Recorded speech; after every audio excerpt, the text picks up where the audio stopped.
시편.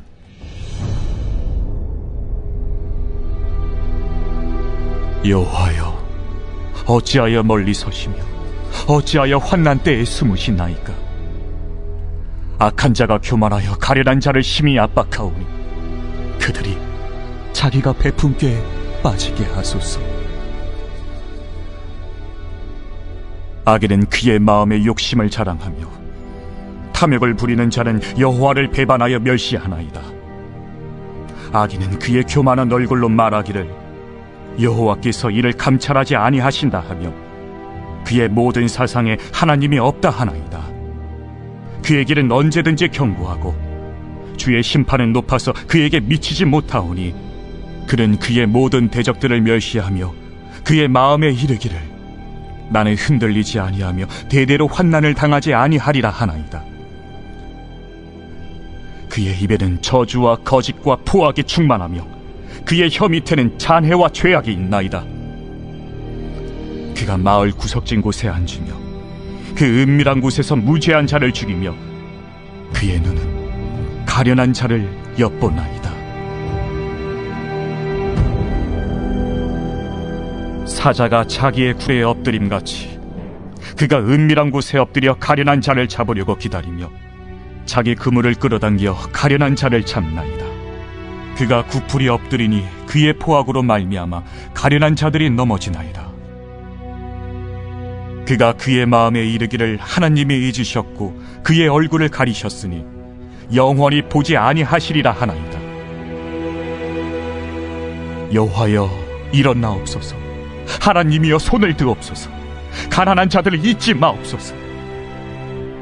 어찌하여 악인이 하나님을 멸시하여 그의 마음에 이르기를 주는 감찰하지 아니하리라 하나이까? 주께서는 보셨나이다. 주는 재앙과 원한을 감찰하시고 주의 손으로 갚으려 하시오니 외로운 자가 주를 의지하나이다. 주는 벌써부터 고아를 도우시는 이신이이다. 악인의 팔을 꺾으소서. 악한 자의 악을 더 이상 찾아낼 수 없을 때까지 찾으소서.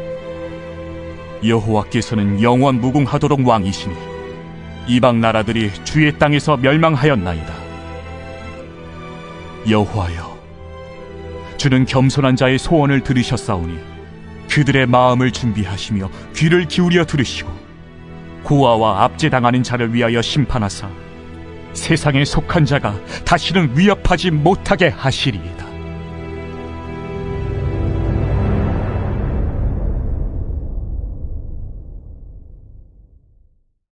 오늘은 시편의 말씀을 읽었습니다. 함께 읽으셔서 아시겠지만 시편을 간단히 정리하자면 악인이 승승장구하고 있는 상황입니다. 악인은 교만하고 기고만장해져서 가련한 자를 압박하고 있습니다. 악인은 그의 마음에서는 욕심을 자랑하고 탐욕을 부리고 있습니다. 거기에서 끝나는 것이 아니라 하나님을 모독하고 하나님을 부정하고 자신은 절대로 흔들리지 않을 거라고 자신의 길은 평탄할 것임을 말하고 있습니다. 이러한 상황 속에서 시편의 저자는 1절에서 이렇게 말하고 있습니다. 여호와여, 어찌하여 멀리 서시며 어찌하여 환난 때에 숨으시나이까? 저자는 하나님, 어찌하여 그리도 멀리 계십니까? 우리가 고통받는데 숨어 계십니까? 이런 반응을 보이고 있습니다. 하지만 1절에서 보여줬던 저자의 입장은 바뀌게 됩니다. 마지막 두 구절 17절과 18절을 보겠습니다. 여호와여, 주는 겸손한 자의 소원을 들으셨사오니 그들의 마음을 준비하시며 귀를 기울여 들으시고 고아와 압제당하는 자를 위하여 심판하사 세상에 속한 자가 다시는 위협하지 못하게 하시리이다. 아멘. 저자는 시편 마지막 두 구절에서 이 상황을 완전히 반전시키는 말을 하고 있습니다. 시편의 저자는 이렇게 말합니다. 하나님께서 겸손한 자의 기도를 들으셨사오니, 하나님께서 들으시고 응답하신다라고 말씀하고 있습니다. 저자는 어떻게 이러한 반응을 보일 수 있는 걸까요? 17절을 주목해서 우리는 살펴봐야 합니다. 먼저 이렇게 말하고 있습니다. 겸손한 자의 기도를 들으셨사오니. 저자는 경험했습니다. 하나님께서 겸손한 자의 기도를 들어주셨다는 것을 말이죠. 이 사실을 기억해냈습니다. 그래서 그는 이 사실을 확신하고 있는 것입니다. 우리는 17절의 말씀을 통해서 응답받는 기도를 하는 사람과 기도에 응답하시는 하나님에 대해서 살펴봐야 합니다. 여기에서 기도에 응답을 주시는 분은 누구입니까? 하나님이십니다. 그리고 응답받은 기도를 한 사람은 누구입니까? 겸손한 자입니다. 첫 번째 무릎입니다. 하나님은 누구의 기도에 응답하신다라고 하셨죠? 겸손한 자라고 성경은 말하고 있습니다. 우리 스스로 우리 자신을 낮추면 겸손한 자가 되는 것일까요? 하나님의 기준 또한 그러한 것일까요? 성경에 보면 겸손하신 분을 발견하게 됩니다. 바로 누구십니까? 예수 그리스도이십니다. 빌립보서 2장 8절에 사람의 모양으로 나타나사 자기를 낮추시고 죽기까지 복종하셨으니 곧 십자가에 죽으심이라. 우리는 자신을 낮추시는 겸손의 왕 주님을 보게 됩니다. 설교의 황태자라고 불리는 찰스 스펄전의 책을 읽다 보니 이런 글이 있었습니다.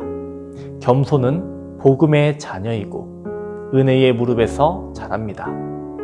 이 말은 무슨 뜻입니까? 겸손은 복음의 자녀라는 뜻입니다. 복음이 겸손을 낳았다라는 것입니다. 겸손은 하나님의 복음에서 시작된다는 것을 말해주고 있는 것입니다. 우리에게서, 인간에게서 시작되는 것이 아닌 예수 그리스도 복음에서 시작된다는 것을 말하고 있는 것입니다. 또한 은혜로 인해 씨를 뿌리게 되고 싹을 틔우며 자라야 거기에서 겸손이라는 열매가 맺게 된다는 것입니다. 즉 하나님께서는 누구의 기도를 들으신다는 겁니까? 예수 그리스도의 복음을 붙드는 자녀의 기도를 들으신다는 것입니다.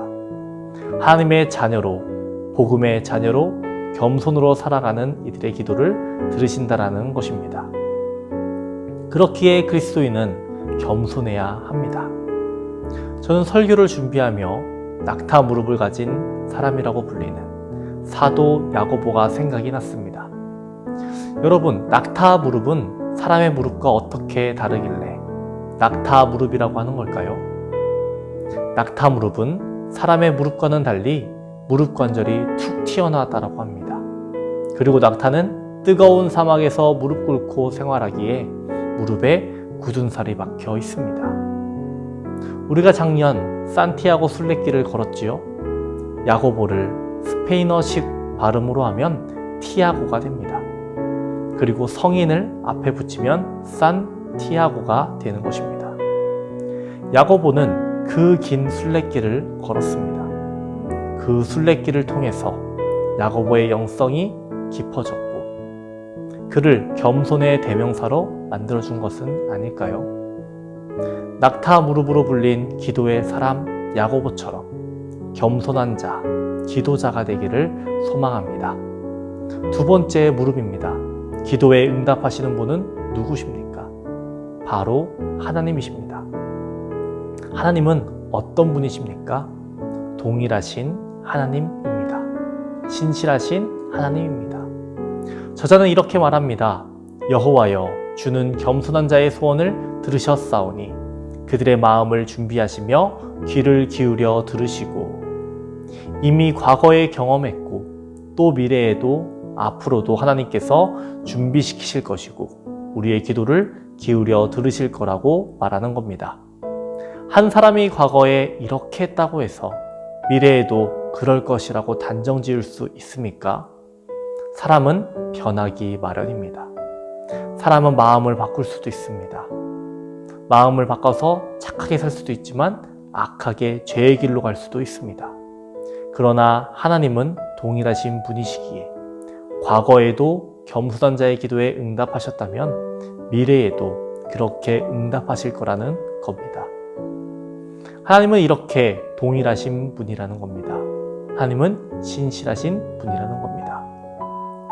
어제 수술을 하신 신명한 권사님과 몇 주 전 아동부 아이들 신방을 할 때 이런 대화를 했습니다. 하나님께서 5년마다 자신을 고쳐주신다라는 겁니다. 신장 이식해서 한번 고쳐주시고 5년이 지나서 또 어려움이 있었는데 그때도 하나님께서 도와주셨고 이번이 또 5년 차가 됐다라는 겁니다. 이번에도 검진을 통해서 발견되었는데 하나님께서 고치실 거라는 겁니다. 5년마다 그러했는데 다음번 5년도 두렵지 않다고 하나님이 또 고쳐주실 거라고 믿는다라고 말씀하시는 겁니다. 저는 권사님과 대화하며 하나님 5년마다 정기검진을 해주시는군요. 하지만 더 이상 큰 수술은 하지 않도록 도와주세요. 이렇게 기도했습니다. 오늘 시편의 저자의 믿음이 이러했습니다. 과거에도 하신 하나님, 현재도 하신 하나님, 미래에도 함께 하실 주님, 이렇게 고백한 겁니다. 그 하나님이 바로 우리를 사랑하시고 우리를 자녀 삼아 주셨습니다. 우리들 복음을 통해 더욱 겸손의 길을 향해 걷고 신실하신 하나님을 믿는 저와 여러분 되기를 소망합니다. 기도하겠습니다. 우리와 함께 하시는 하나님 아버지, 날마다 주님의 이름을 드높이게 하여 주시옵시고 하나님께서 우리와 함께 하심을 고백할 수 있도록 주님 도와주시옵소서. 오늘 시편의 말씀을 통해서 겸손한 자의 기도를 보았고 하나님의 함께 하심을 보았습니다. 하나님, 우리의 삶에 함께 하여 주셔서 우리에게 부족함이 없게 하여 주시옵시고 우리들이 어려움을 당할지라도 믿음 붙잡고 하나님 의지하며 이겨낼 수 있도록 도와주시옵소서. 코로나로 인해서 교회가 어려움을 당하고 많은 성도들의 가정과 사업장이 힘듭니다. 하나님, 그 가운데에서 버틸 수 있는 힘을 주시옵시고 소망을 품을 수 있도록 주여 도와주시옵소서. 그들의 마음을 위로하여 주시옵시고 하나님, 이겨낼 수 있는 힘을 주시옵소서. 암으로 불면증으로 공황장애로 아파하는 일이 있습니다.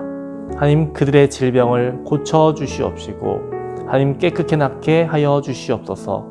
특별히 심혜영 원사님 붙잡아 주셔서 수술 잘 마무리되게 하여 주시옵시고 앞으로의 재활, 앞으로의 과정 가운데에 하나님 함께 하여 주셔서 다시 한번 하나님께 영광 돌리며 살아갈 수 있도록 주여 도와주시옵소서.